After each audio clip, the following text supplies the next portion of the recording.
Good evening. Welcome to Town Administrator's Report. I'm David Watts Jr., and with me is our Town Administrator, Steve Mayo. Steve, welcome. Thank you, David. We're going to talk about reflections on a relatively quick annual town meeting. Yeah, I think that I thought, and perhaps you did too, that we might going into a third evening, but we did not. So well, we both predicted four. Okay. On the last show before the annual town meeting. Well, we were way off then. Oh yeah, oh yeah. Actually, it looked like we were going to wrap up that first night. Yeah. You know, and until our moderator decided that he didn't want to push it. Yeah. He likes a lot of FaceTime, so we wanted to come back. It was interesting because we had, for the first night, we had 165 voters and managed to get through Articles 1 through 14, and that included a consent Agenda. vote. Yep. Interestingly enough, that only represented 0.82% of registered voters in Wakefield. And then the second session on May 8th, Thursday, 115 voters, and we wrapped up Articles 15 through 19, and that's 0.57%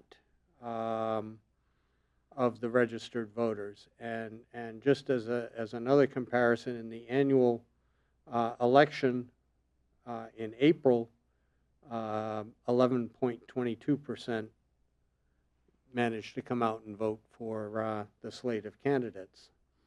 And that's according to the town clerk's website. You know, we can all think about what that means, right? Oh, yes. A very small Yep. amount. I guess to a certain extent, it means that, people aren't overly unhappy with how things are going, no matter what. So, or is there just apathy? So it's one of the two. Because I'm sure it's a lot of the people who don't show up who like to complain on social media, which I hear about from my wife from time to time because I don't myself indulge. But once again, the consent agenda was used to take care of 6 articles in one fell swoop. Right. It was kind of a practice I think we started about 5, 6, 7 years ago. Allowed and done in many communities, and actually many boards in the commercial sector use it. And basically, we go through a number of different articles at town meeting that need to be done. Right. They're almost housekeeping matters. Right. And over years, there is little, if any, discussion on them. So putting them into a consent agenda with a sentence or two explaining them, and the way that we run it is, if any one person objects Right. and wants to talk about it, we pull it from the consent agenda. So that hasn't happened in the few years that we've utilized it. But if it did, we would just pull an agenda out and discuss it in the normal fashion. It's printed in the book in its normal fashion. It's just a separate motion up front. And we certainly don't do the budget that way because the budget is, I think, Well, that really needs to be discussed in detail. And, Yeah. 120 odd million, I don't think we want to do without a lot of discussion on it. Right. But, some of these items in the consent agenda, are every year, like the $1 for the potential eminent domain takings. Right. Which, and people have questioned me about this before, and I've said, if we really were taking something by eminent domain, it wouldn't be for $1.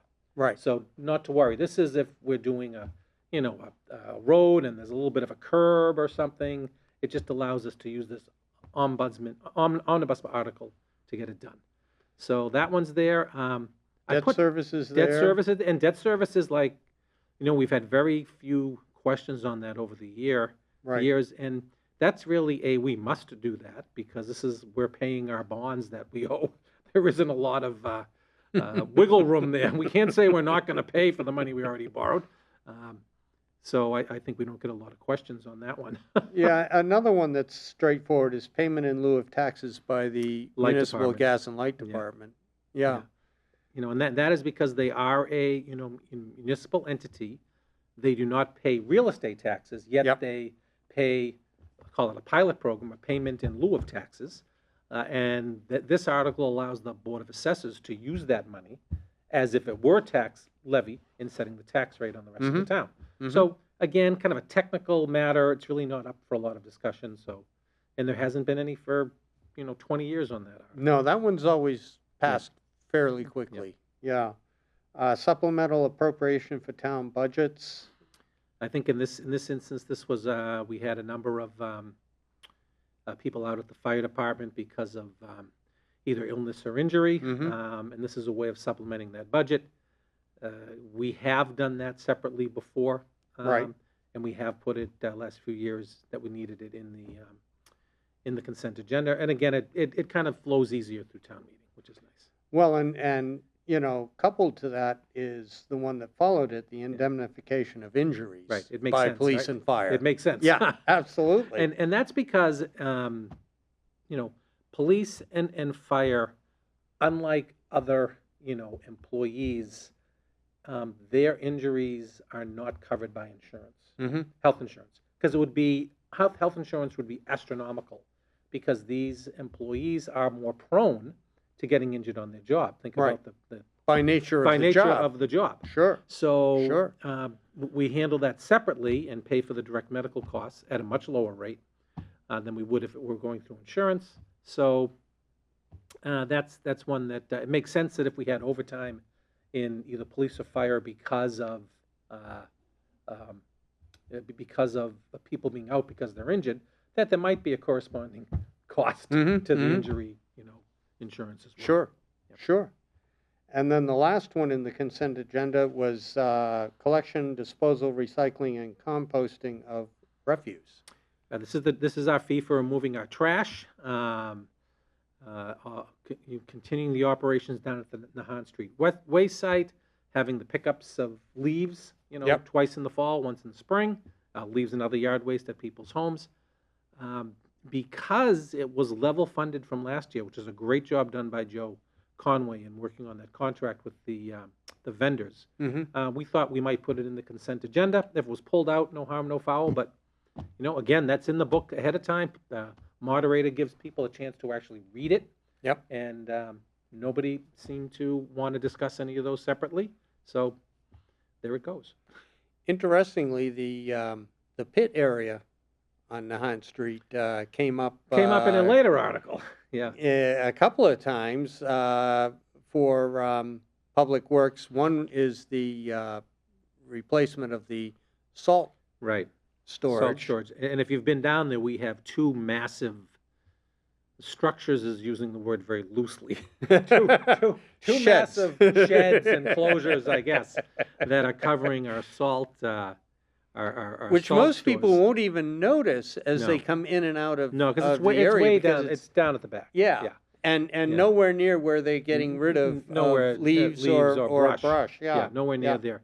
And those structures, again, have been really failing for years. Yep. And Well, how old are they? That was never really um, asked at town meeting. I would say they are probably at least 30 to 40 years old in their present form. They've been patched up now and then, but Yeah. I thought it was interesting that some people thought we were building. Why are we putting them there? Well, they've always been there. They're already there. So that I think that, and once that was answered, oh, okay. Right. We're not like creating. And really, a new where issue. else would we store salt and Yeah, sand for it's, winter? I don't know. That's a good question. I can't think of a place off the top of my head. Right. We'd probably have to purchase some property on the outskirts of Right. town. But what's very important about having those sheds there that didn't come up is that because we have the area to store capacity, we have not, knock on wood, ever run out of that supply during the winter months. And a few years ago, when we had that really bad winter, a number of communities ran out for a couple of reasons. A, they didn't have a store, stash, which we Right. do. Right. B, they didn't have a place to store if they wanted a stash. Mm-hmm. And C, if they did have a place to store, they wouldn't take delivery at almost any time. So if we needed delivery, we could take it at the Nahan Street facility at almost any time. Right. It's not blocking off the middle of your downtown. Little inconvenient for the people that are going through there or that are living around there to hear the noise, but very short-lived for something that really benefits the whole community. So I'm glad we have them. That article will design new sheds and take a look at what we need to do to make sure they are environmentally sound. Right. Because there is, wetland areas surrounding the Nahan Street site. Yes. So the town will be back at some point with some money to actually build those sheds. So this is really for design. So we'll see what happens from there. But the design and everything will have to come before a future town meeting Oh yeah, for the funding discussion and vote. to do it. Yeah. Yeah. The pit also came up in another article, relocating the fuel filling Right. center that's basically at the DPW building on North Right. Avenue currently. I actually, in thinking back on that, I thought there was this probably got the most talk of almost of any article there, at least on the money side of articles, certainly. I actually thought that some really good comments and insight from people in the crowd at town meeting, and we did have a design done a few years ago, looking at the current site on North Ave. It is, those are old tanks. We do need to do something and to get rid of them at some point. Want to make sure we don't have a leaking problem there. But some comments made about would it be more beneficial to, make a deal with another spot to get our gas? Why do we need to be in that business? I think has some merit.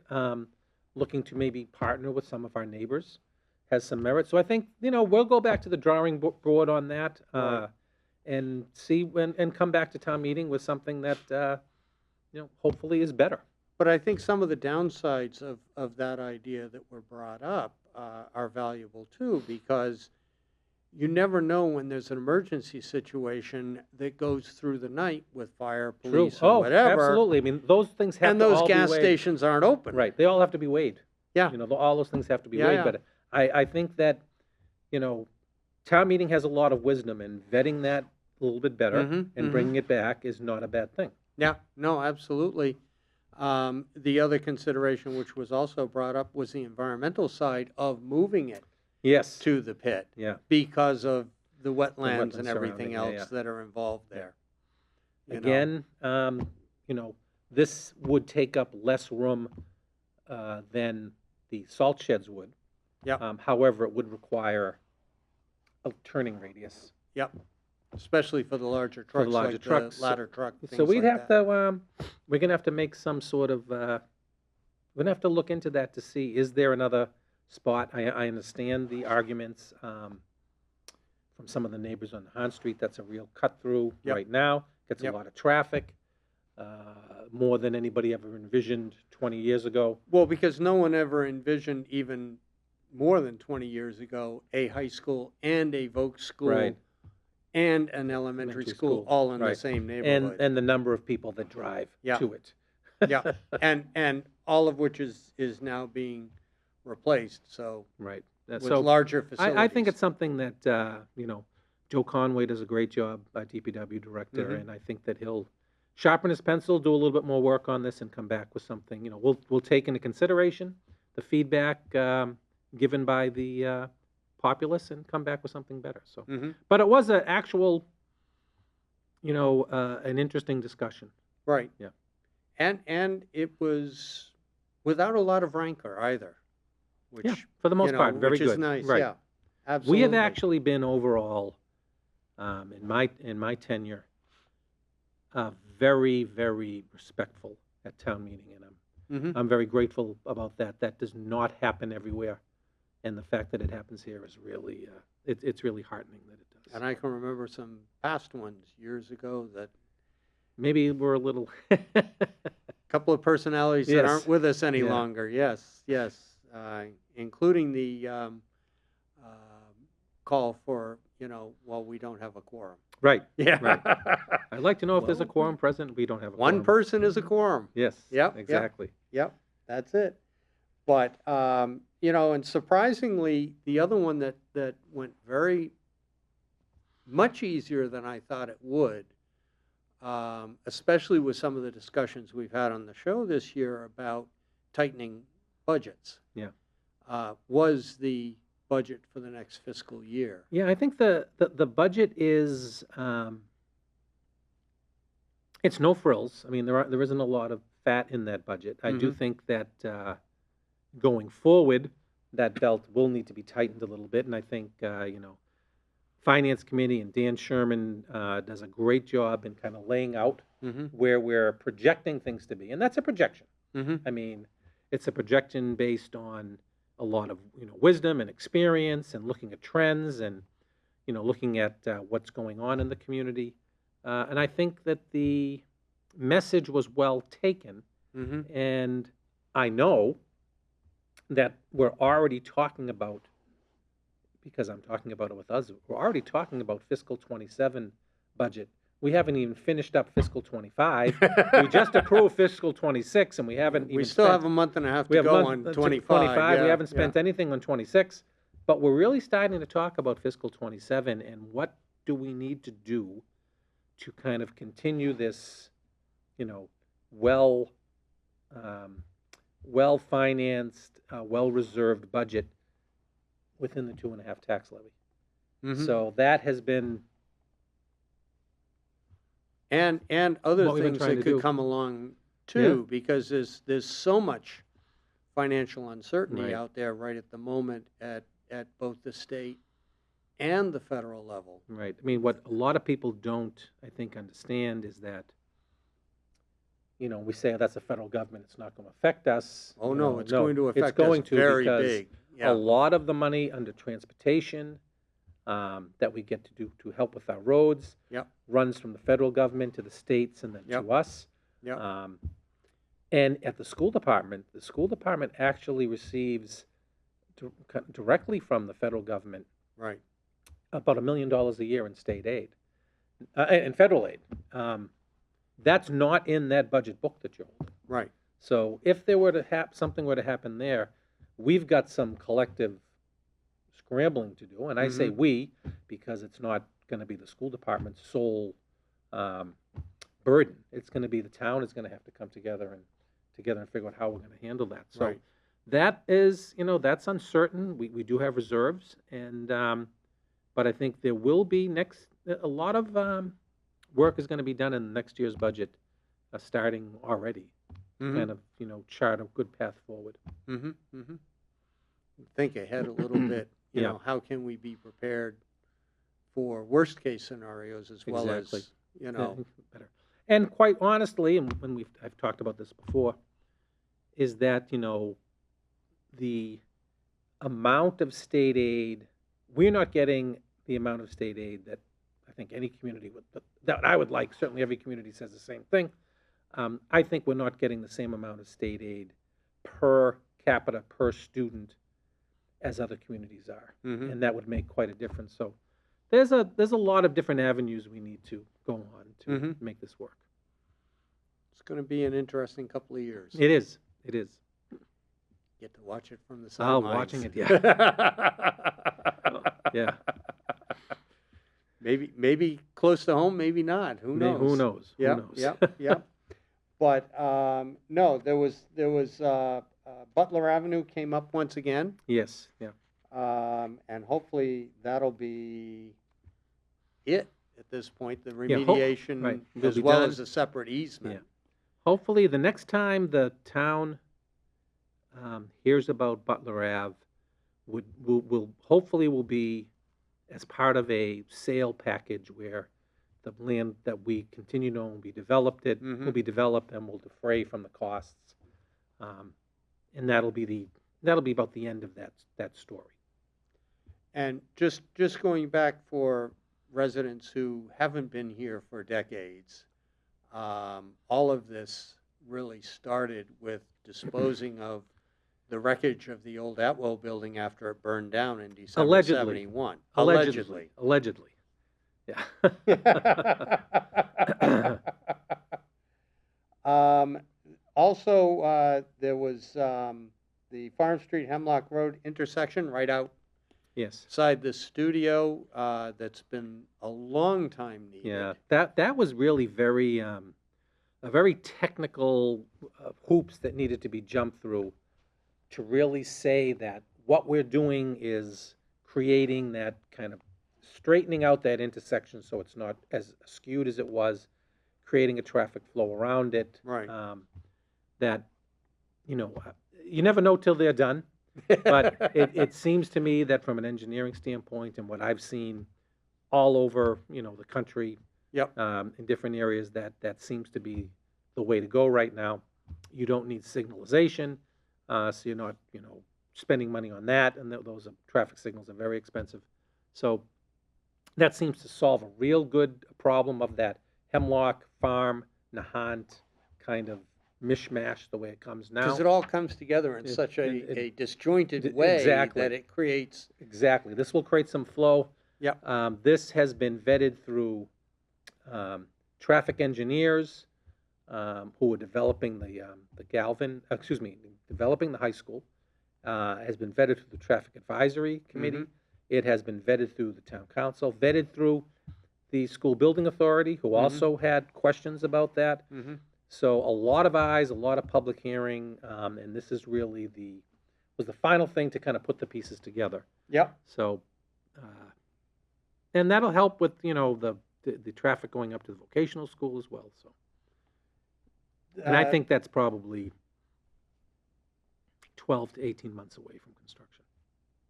So Probably 12 it'll anyway. coincide really with the completion of both the new Right. Voc School and the new high school. That's the plan. Yeah,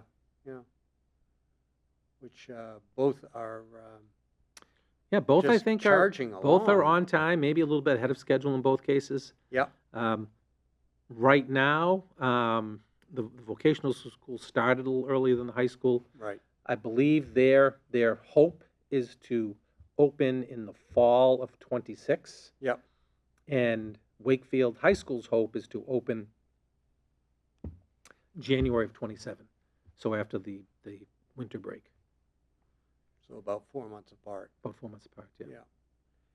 Now, getting away from annual town meeting for just a second, the other big project up there, which includes both of the schools and aspects of it, is the energy farm. Yeah. How's that coming along? Well, the energy farm, there has been some work done on the site. Yep. That will be up and running and completed, I think, at the same time frame, because both schools are going to rely on that for energy. Well, and they're also going to be feeding into it from Yeah. the solar. So Yeah. I think that I imagine that will be up and ready to receive energy. I would say, spring of '26. Mm-hmm. Yeah. Mm-hmm. Not that far away. Probably less than a year away on that. Yeah. Yeah. Yeah.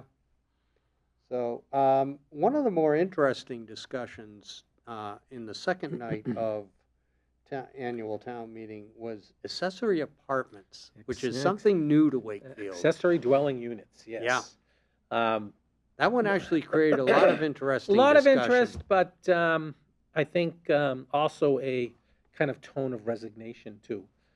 Like with the MBTA Communities Act, this is a state-driven mandate. Yep. Now, Yep. no other way to put it. Yep. That allows everybody in Massachusetts, every single-family home in Massachusetts, to put a accessory dwelling unit, either attached or detached, on their property for as long as it was less than 900 square feet. Mm-hmm. It's as a matter of right. If you went a little bit higher, that you might need a special permit from the Zoning Board of Appeals. What this article was designed to do Mm-hmm. was to make sure that there were some restrictions Mm-hmm. on the development, on the ADUs that would really help, in our mind, maintain the character of the neighborhood Mm-hmm. and of the property in question. Mm-hmm. Now, the town did not have to do anything. We could have just left it wild west. You do whatever you want under the Right. statute. Right. This actually required a little bit more work, filing of a site plan. And our zoning board has been really good about softening and fitting in projects when they can. Mm-hmm. So I Mm-hmm. think that's what you're going to see here. I think that once the electorate got over the hump Mm-hmm. of that, Mm-hmm. this whole bylaw is designed to kind of put some controls in an area that had no control Yep. right now. Yep. I think then it softened a little bit on that. And I'm trying to think what the vote was. The vote was big. Yeah. Needed 2/3, but it was very big. Yeah. On it. So, yeah, I think that we'll have to see what happens. Mm-hmm. We'll have to see whether we're going to get, are we going to get 100 of them? Are we going to get 10? Are we going to get 1,000? Mm-hmm. The state actually also wants us to track them, Mm-hmm. so they can see what's happening with that. So, yeah, I don't know how many we'll get for that. It's going to be interesting. It's going to be very interesting. Brave Yeah. new world. One of getting away from the articles and everything. April 19th was the beginning of a multi-year celebration of the starting of our country. Yes. You Yes. know, 250 years since Lexington and Concord, Right. and it will run through until 2089. 250 years of the inauguration of the first president. So it's a long-lived celebration. Yes.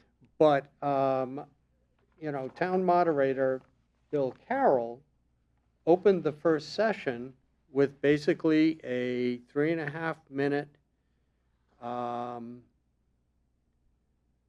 take on that and town meeting, which is something that is uniquely New England. And it started literally. It had been in the surrounding Boston area from almost the very beginning, Yeah. but it had spread more and more as the revolution went on throughout New England, and you still find it in all 6 states. You don't find it in a lot of other parts of the world, but it was an interesting take on why town meeting is still an important part of the community. You're trying to bait me into a debate about whether we should have representative or open town meeting. We've been there before. We have, but I think that Bill made an effective case based on the historical precedents of why this is so important and why, frankly, it would be nice if more people participated. Yeah, I mean, we do get, even when we have a big bond issue for a school, and that's going to be, you're voting to increase your taxes, Mhm. right? Even then, and we hold it in the field house, so we have to hold it somewhere else because we know we're going to get a big turnout. Even then we're getting not a quarter of the registered voters. So it is an interesting. Now, maybe people know they have another bite at the apple because that has to go to the ballot anyway. But on those overrides, or debt exclusions. But it is a interesting dynamic. I tell I have my fellow town managers that a lot of them have representative town meetings, kind of a mix, or some of them kind of have a town council, city council type form of government. The thing about town meeting is you never know. You never know what someone is going to bring up, what someone's going to question. You never know, where someone is going to be on a Mhm. particular issue. So Mhm. it does, you need to be on your toes. Absolutely. And hopefully it'll stay that way for a long, long time. So, Steve, thank you. Thank you. And thank you for. You want to bring up a special election we have? Oh, I'm sorry. Yep. Yes, thank you for reminding me. Yes. We do have a special election coming up Tuesday, June 24th. And this is to fill the town council seat that had been held formerly by Ed Dombrowski, who's now our new town treasurer as of the April 22nd Yep. town election. And, like any election, it'll be at the Galvin Middle School gym, 7 a.m. to 8 p.m. And the last day to register to vote will be June 14th. So, And if you can't make it that day, yeah, town clerk is very accommodating to those that need to file an absentee ballot. We're not going Right. to call it early voting, although it is early voting. right, But very accommodating if you're going to be out of town on vacation or what have you. But make your vote count. You really should. absolutely. And the Get out ballots will be there. available. I actually think candidates have until the end of this week or something to withdraw from being on the ballot, or something like that. They have. I believe we're in Yeah. that A couple of area days now. left. Yeah, So yeah. once that's Yeah. done, the town clerk will get those ballots printed And- and ready to roll. As of this date, we have how many candidates? Three Three candidates for one seat. for one seat, and It's nice to have a competitive yeah, election it's a for competitive town council. election, and that seat will run until April of 2026. Okay, It's filling out the last year in that term. yeah. So that seat will be up for reelection Reelection, again and then that'll next be a year. 3-year seat at the reelection portion of Absolutely. that. Yeah. Fantastic. So keep it in mind, Thank you. and thank you again. We'll see you next time. Have a great day.